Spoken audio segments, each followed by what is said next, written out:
This is Jacob from Wager Me This, and this is going to be Wednesdays with Wager Week number 4, my NFL show. If you've been following my best bets on this show, they've been pretty good. I think my best bets, I'm 2 and a tie because the Denver game tied week 1. Week 2, I had an over. In week 3, I had an over, I think. Yeah. Last week, the over on the Minnesota game. And the week before that was the over on the whatchamacallit game? The Pittsburgh game, right? That's what they were. I believe so. I believe that's what they've been. Now some of the other and I had Seattle too, right? Seattle was one of my big bets that I told everyone that I thought was a great play. Obviously they crushed New Orleans. So, again, I know this is an hour earlier than normal, and if that is messing you up, I'm sorry.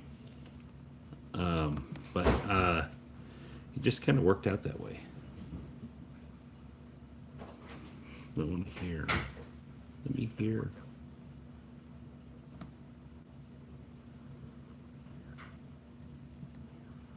All right.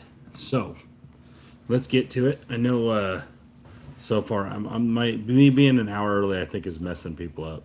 Let's get to it. I know so far So let's talk about Thursday. We have Seattle and Arizona, right? Seattle and Arizona, there is some injury problems, right? James Conner went down for Arizona. That's a huge deal. Huge deal for Arizona. They definitely need James Conner. They do have some other pieces, obviously, but he is as big a part of what they do as anything, right? Because he's their running game. So just some stuff to know. Also, Charbonnet for the Seahawks is likely not going to play. I've been looking at on here. So one of the ways I like find out if these guys are going to play is I keep waiting to see if his name gets pulled off this touchdown score. That's one of the ways to tell really quick, kind of before the news breaks. But just overall, in this game, I did a lot of research on it. Both of these teams have played two of the same teams, which is really interesting. They've both played New Orleans and they both played San Francisco. They both beat New Orleans and they both lost to San Francisco in close games, in close, low-scoring games. So it's just interesting. There's some correlation there. Some of the when you have common opponents, especially early on, that are close together, you get a good idea of where these teams are at. So it seems like these teams are very close because they both basically lost to San Francisco the same way. They were both winning, and they both ended up losing the game. This spread has actually started. I think it moved all the way from Arizona -1 to Seattle -1 in the big scheme of things throughout the course of a day or two, which is interesting too. That's also an interesting thing. Overall, I think there was one interesting player prop in this one, and that was Cooper Kupp. Let me go to receiving. If it'll let me. Here we go. Not his yardage. Wasn't a fan of the yardage as much, but the receptions. Let me show you guys the receptions. All right, so right here you got 3.5 receptions at -155. That's a terrible, terrible juice to pay, right? We don't want to pay 55 cents on a dollar. But if you go right over here to 5 receptions, you're getting him at +145. It's almost a dollar different to get literally 2 more catches. So I feel like this is a good play here. This Cooper Kupp 5+ receptions. On your sites, I don't know what it's going to look like, but there's these alternate lines, and that's what I'm going to play here. I'm going to put a partial unit on it and a half unit or whatever. just for him to get to 5 catches. I like the ones that say 4 plus, 5 plus, because if they get to that number, you don't get hooked. There's no getting hooked. So that's one of the things that I like that. I like the way my site is built, where it's 5 plus. So if you get to the 5, you win. All right, 5 receptions. Why do I like it here? Because I expect Arizona to do a lot against Smith and Jigba, and I think Cooper Cup's going to kind of have one of those days where he's open a lot. And without Charbonnet, or with Charbonnet limited, it's going to put a lot of the emphasis on Walker. I just think that there's going to be more throwing in this game on both sides because of the starting running back, and essentially not the starting running back for Seattle, but the 1A running back for Seattle, right? They kind of split time evenly. When you look at their carries, it'll be like 14 and 12, 12 and 11. You know, they really split really close to evenly. I mean, Walker and Charbonnet is who I'm talking about there. But overall, I dislike that Cup prop there, just because you're gaining a whole dollar for basically just one more reception. Because if you're trying to get over 3.5, you actually have to have 4, right? So just for one more, you gain a dollar. You know, and by a dollar, I mean, so when people call these, so this is like $1.13, right? If you do it in cents. So you're gaining 90 cents by getting one more catch. So I just thought that that was really a weird correlation there. And I don't know what your sites look like, but that's one I bet. You guys just saw me bet it. As far as the total and the spread in this one goes, you got 43, and it's a flat 43 on my site, and I've seen a lot of flat 43s. This is interesting. This means that they think this game's 23-20. That's what they think this game is going to be. And I agree with that. I actually think this game could stay under. Just it's a Thursday game. I don't know. This one doesn't seem like an over, but 43 is really low. But if I was going to play the total, I would play it under. What I would do is I would alternate. I would do one of these numbers where I take it and I would move it to under 46.5. That gives you an extra field goal from what Vegas thinks it's going to be. You're only losing a little, and then I would parlay it with whatever side you like. So the other thing I'm going to do here, guys, is I'm going to bet a side. I think Seattle is going to win this game.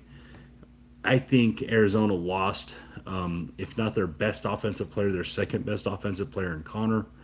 And I don't think they're going to be able to recover from that. I think he does a lot of things that go unnoticed, and they're going to see them. So I actually like Seattle here. You can take them on the money line. You don't have to lay one. But if you look at the money line, you lose 7 cents. By laying one, you know, you gain 7 cents. So I'm going to lay the one. You know, this means this could tie, though. And it's just going to do another half unit. I'm not a huge fan of this play, but I do like it enough to bet it. I'll get to that, Fuzzy. I actually have something on the Bears. I like that. All right, so this is what I got for Thursday, guys. I don't have a lot. I don't think this is a great game to bet. Thursday night divisional. I think there's going to be a lot of plays where people look at it and be like, "Oh, and Jigba touchdown at 155, McBride touchdown at 170." But that's what these teams are looking at too, guys. They're looking at it going, "Well, that's who's going to score, so we need to stop them." So I actually think this game's going to probably be a lot lower scoring. I almost wanted to bet the field goal props in this one, but it was, I'll show you guys, it wasn't positive. It wasn't plus money. Let's go back to where it's at. And I like to bet field goal props when they're plus money. See, it's minus 105 there. And that's just not good enough. They also think there's going to be a lot of field goals in this game. I don't really want to bet too many bets that are minus money, right? Now, if I'm taking a side, I'm okay with that. Again, like I said, the Cooper Cup, that's plus 1.5, right? So I'm okay with that. I just need 5 catches by Cup and a Seattle win. And, you know, those two bets, they correlate. And that's another thing, you guys, your bets should correlate. Otherwise, they're hedging, right? If you have the touchdown scores on one side, but you have the side on another side, then you're like hedging it. But anyways, that's kind of what I like in Seattle and Arizona. I don't have a lot there. Again, I think that game's going under, but I don't think it enough. It's still a little too low for me to pull the trigger there. Something crazy at the end could happen. They play prevent. Let's say it's 24-13 and they play prevent and you get a late touchdown scored on you. There's stuff like that can happen. So let's move to the other game that's kind of off, right? We got a game in Dublin. That's the Vikings and the Steelers. I actually like something in this one. I really want to like the over here, and other people have liked it too. Because when I first looked at this was 41, and I should have bet it then because it's up to 43 now. Oh, my bad. Wrong one, guys. Scratch everything I just said there. I thought I had moved up. Oh, it's still at 41. This is in Dublin, Ireland. So, a couple things going on here. Number one, they all traveled over there, roughly the same distance. That you're not going to get a lot there. These foreign games are tricky. Sometimes they're really good football games. Like we saw one with Minnesota last year or the year before that was really good, right? And then sometimes they're terrible games that end up like 17-10 and stuff, just but I think we saw Minnesota just dismantle a backup quarterback last week. Minnesota has a very good defense. And the Steelers are still trying to figure it out. The Steelers did get some turnovers finally, but they still can't stop the run. And I think everyone knows that. I think Minnesota, including it, knows that. I actually like Minnesota here. Minnesota's done this trip before, just recently. I think that was last year. I like the Minnesota side here. I think that defense is going to be too strong, even with Rodgers, even with them kind of coming into their own and being able to move the ball a little bit and being a better offense. I just think that defense's overall strength and the way they pressure is built to really, really cause the Steelers problems and really cause Rodgers problems. He can't move around like he used to. So I actually think this 2.5 here, that's pretty standard. I'm okay. I think the Vikings win this one by a field goal or maybe 4. Because I do think this is going to go over, partially because I think there's going to be the Vikings are really good at making you turn the ball over. They punch the ball out a lot. I think the Vikings are going to get some easy scores. So I like the Vikings here, guys. I like the over too, but I'm way more on the Vikings. I think the Vikings are a good play. Again, they are not one of my best plays, so I'm going to go half a unit. We're betting $25 on them, but I do like it. I think it's worth a play. I think the Vikings have already done this trip before, so they're going to be better at it. Going overseas and playing football is hard. The teams that have done it a few times are generally better at it. They generally win these games. The Vikings have done it, so I'm on board with that. All right, so again, this game's really early in the morning, guys. It's 8:30 in the morning, so if you are going to be interested in watching that, remember that. Don't wake up. It'll be fourth quarter, and you'll wake up and you're like, "Oh, dang, this game already went." I've done that plenty of times myself. All right, so let's talk about some best ATS bets, right? Like I try to give out my favorite play of the week, right? Well, when you're looking through the ATS here, there's just not a lot that just jumps out, right? The Chargers playing the Giants, playing Jackson Dart's first start, but it's 6.5. Could the Chargers, this is a West Coast to East Coast game. It's not great for the West Coast teams usually. It just doesn't bode well, in my opinion, to lay a 6.5 there with a big back. I think that's a big back door. I think the Chargers could be 24-10, and the Chargers give up a backdoor cover on this. I'm not buying that yet. I would love to be on the Chargers there. And guys, I don't really like to lay a lot of points with the road teams. I just don't like doing that. This New Orleans Saints and Buffalo Bills, like everything in the world, like you've seen the Saints, you're like, man, we should just jump on the Bills. But let's remember the Bills just laid 12 last week and didn't cover. The Bills have the easiest schedule I think I've ever seen for a contender. They only have one hard game at home, and that's Pittsburgh All the rest of their tough games, Tampa, Kansas City, and the Eagles, are all at home. Sorry, they only have one road game, and the rest of their games are like New Orleans, Carolina, Patriots twice, Jets twice, Dolphins twice. Like they don't have a hard road. So most likely, guys, you should probably go and bet the Bills to be the one seed, or bet the Bills to win their division for sure. Probably make the AFC title game. Like that's a good bet right now. I know when those future bets are tricky because if a guy gets hurt, it ruins it. But I don't see the Bills have a real legitimate chance to go undefeated. It would not surprise me at all if we're sitting here looking at this Eagles game that's second to last game of the year and the Bills don't have a loss. Would not surprise me at all. I really think that if the Bills wanted to, they could go undefeated this year because they got past the Ravens already. The Chiefs don't look the same as they have. Although when the Chiefs and the Bills play, the Chiefs will have their receivers back, which could change that game a little, but it's still in Buffalo. So now the one thing with the Bills, guys, is betting James Cook to score touchdowns is big, but it's going to keep going up. It's going to be minus 180s. But if you take the Bills and you take James Cook and there's a lot of times there's a combo bet where James Cook to score and the Bills to win, and you can get a better price. You're going to get a lot of James Cook scores this year. He gets the ball in the red zone. He does have breakaway ability. So it's there. Definitely there. But there's just not a lot to like this week as far as ATS sides. Like right here, the Eagles laying points on the road with Tampa. Now, Tampa did lose Evans, but that's just a tricky one, right? You really want to lay points with the Eagles facing Bake Show that he's just a gamer. He just keeps his team in it. He's just a gamer. I really like him. He's probably my favorite player in the NFL right now, Baker Mayfield. I would probably say that. And then you got Indianapolis getting points on the road at the Rams. Now, this makes sense, but Indy's undefeated. It hasn't turned the ball over. Like, there's just a lot to like about what the Colts are doing. But are you really gonna take the 3 there against a good Rams defense and a good Rams offense that probably should be undefeated?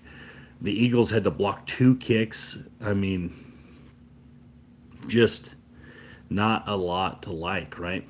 So on the ATS sides, the Ravens laying 3 at the Chiefs. We're going to talk about that game in a minute. But, the Commanders and the Falcons, it's -1 because it's still Mariota, right? It's not Daniels. But let's get to one interesting one right here. The Texans and Houston, okay? This is 2 winless teams. How on earth are the Houston Texans laying a touchdown? How is that a thing? I know they're playing a rookie quarterback that really hasn't shown much offense, but Houston also has not. Houston also has been bad, and I just don't. I actually think them 7 points are great. I actually think Tennessee has a chance to win that game. Would not surprise me at all if they beat Houston, and it would shock me if Houston covers 7. I mean, and look at this total. It's 38, guys. So if you're laying 7 and your total is only 38, that means they're expecting Tennessee to score nothing.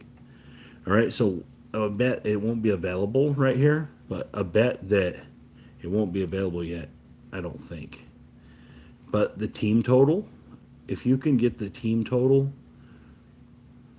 yeah, it's just giving me first quarter bets and stuff. But if you could get the team total for me, I might get it right here. Okay, here we go. So the Titans' first half team total is only over 7 points, 7.5 points, and just the second. I mean, you can get the team total over 7.5 for a whole half against Houston. That, let's be honest, they're not doing much, right? They're not hurting people's feelings on defense or offense. I don't know. I just think that 7 is crazy, and I think there's all kinds of bets associated with that are going to be usable bets. So this 7 points to me and you're getting it at 105. And I don't know what your site is doing, but that's a good play in my opinion. And I actually would do this number. I would give it the hook, and I would give that little juice, but because that hook could really matter. That's how I would play that. And I would probably put like a half a unit there, or like $20 there, and then $5 just on the money line, and bet it that way, because I actually think Tennessee's gonna really be. They'll be in the end of that game. Tennessee's gonna have a chance to win that game. Now I haven't put no money on it yet. I was hoping to see that line move for me. It looks like the juice is moving. They're trying to get people on the Tennessee side because of the juice, but I think that line's going to get hammered later in the week. All right, let's talk about Kansas City, Baltimore, really quick, guys. This two teams right here that are 1-2 or 1-3, right? 1-2. Could go 1-3. Is this game? This game is essentially for these two teams' season. These two teams expect to win a lot of games, win their divisions. Kansas City Chiefs are getting points at home. When was the last time we heard the Chiefs getting points at home? That's crazy. But it makes sense. Baltimore's offense has been really good, except for the Derrick Henry fumbles here and there. But the rest of the time, the offense for Baltimore has been really standard. It's been really good. Is Baltimore going to win that game? Probably, but it's Kansas City in Kansas City. Baltimore's coming off another heartbreaker, kind of. I mean, even though the Lions kicked their butt really on the field, they probably feel like a big heartbreaker, like they felt like they were really in that game. Kansas City Chiefs finally got a win against a bad Giants team and a bad Russell Wilson, but it was good for them. They needed that. I just think overall, the ATS plays on this one. I mean, taking the Chiefs +3 at home makes sense from all kinds of standard sports betting practices. Chiefs, good team, good defense, good coach, good quarterback, getting points at home. Like, that's as standard as it gets. But it's scary, right? Because the Chiefs' offense is just non-productive for the most part. So, there's just not a ton of ATS plays. Now, let's talk about this game that Fuzzy wants to talk about. The Bears going to Las Vegas. I think the Bears are the better team here. I think you can get 1 point, but I think it's actually better to adjust this spread and pair it with something. You adjust this to 3.5, something like this. I'm going to show y'all. You adjust it over here to 3.5. The way you get your field goal in a half, you're going to lay 175. But now let's take it and put it back over here, and let's go grab where was that Chargers game? We like that, right? That Chargers game. Let's take that Chargers game down to 2.5. Now we get a 128. So we get to adjust that spread right there. We're going to take it at 128 plus 128. I know it's a 2-pick, but we get to manipulate those the way we like them. And you're still going to get plus money on it. It's great. Great to get plus money, guys. Remember, if you bet all plus money bets, you only have to win half of them. That's something. But I think the Bears. I think the Raiders are in all kinds of problems. I think the Raiders roster is better than their performances, but not much. And that's the thing is I think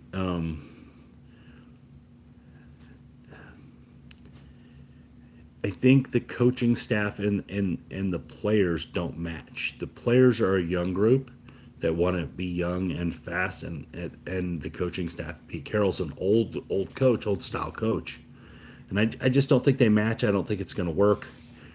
I think we're seeing old Geno Smith again. And let's be honest, the Bears have a solid defense, right? I know it didn't look like that against the Lions, but the Lions are going to do that to a lot of people. So those are some of the bets I like. But my favorite bet of the week is going to be this Eagles in Tampa Bay over. This over 44.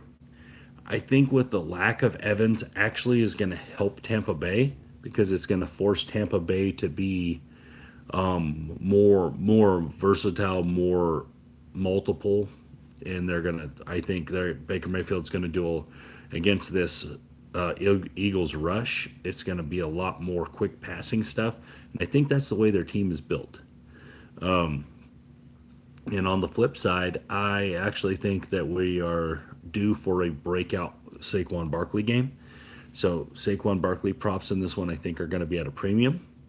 But we're going to take this over 44. I like it. It's my favorite bet of the week in a week that I don't think has a ton of good bets. So that's where I'm at on this week as far as my top plays. Obviously, guys, I have more plays than this every week. But those are my favorite. That's my favorite one. And then the other ones are I like Minnesota pretty good.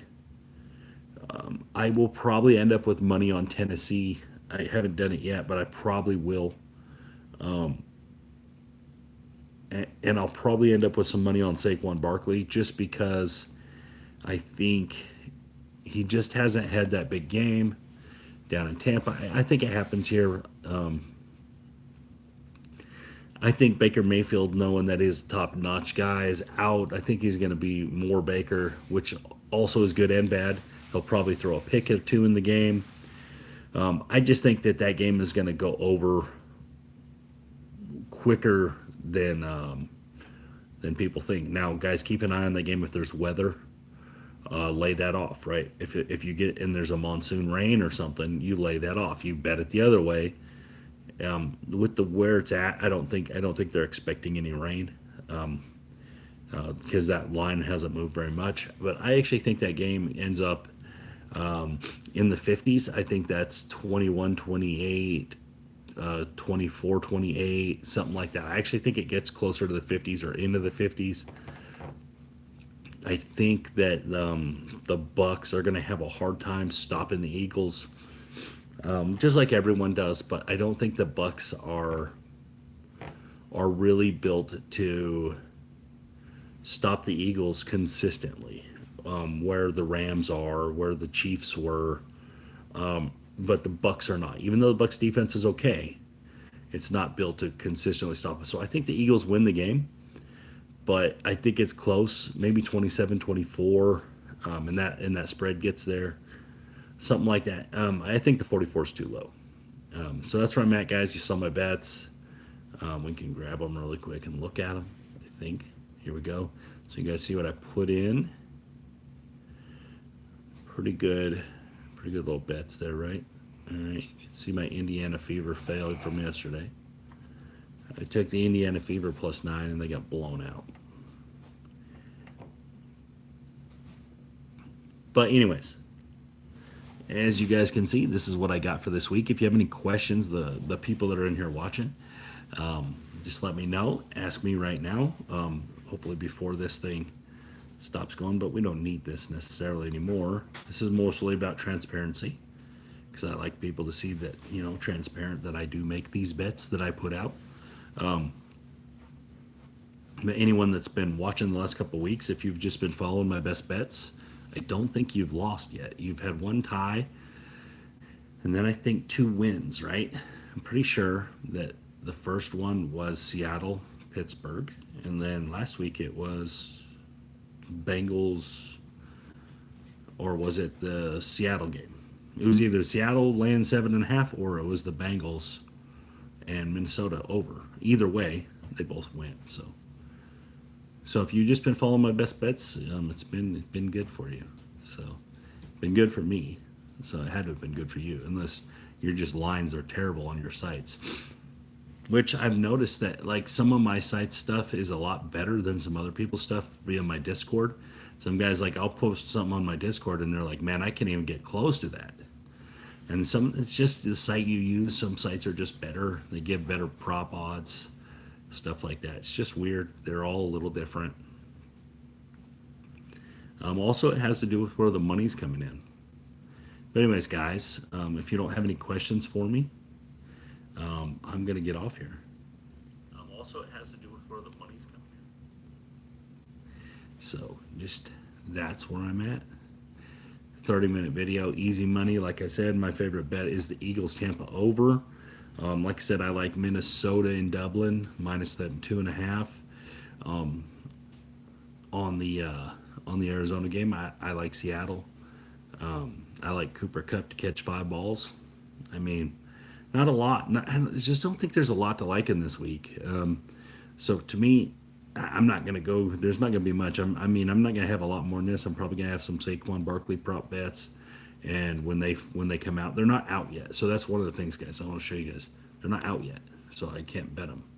Oh, see, I can maybe touchdowns, but nope. See, there's no player props, right? Oh, well, maybe I'm wrong. It's just the passing. There's nothing. I don't have no Barkley props, right? You don't like the Bears, Carlo? So there you go. That Baker Mayfield 31 pass attempts, that's probably a true story. It's probably going to throw about that many times. The Mayfield touchdowns right there, not a bad play. 128, I like that. I might be on that later on.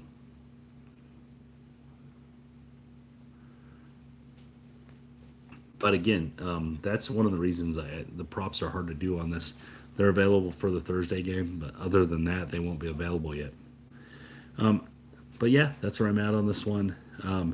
I'll also Emeka Ibuka for the Buccaneers. He's probably going to catch a lot of footballs without Evans there. The Eagles' secondary is not great, guys. Their D line and their linebackers are awesome, but their secondary is not great. So Mayfield will be able to throw the ball on. That's going to go over easy, guys. That should be 47 and a half or 48. I'm not really sure where the 44. Is Evans worth that many points? I think that's kind of where that came from. That drop in that total a little bit, coming out a little lower. But I think that they get to that number. Wouldn't surprise me if this game was like 17 at the half. I mean, that's the kind of. I just don't think that the Eagles are going to get stopped much in this one. So Mayfield's going to have to put the pedal to the metal. But again, guys, thank you for your time. This is Jacob from Wedge Me This.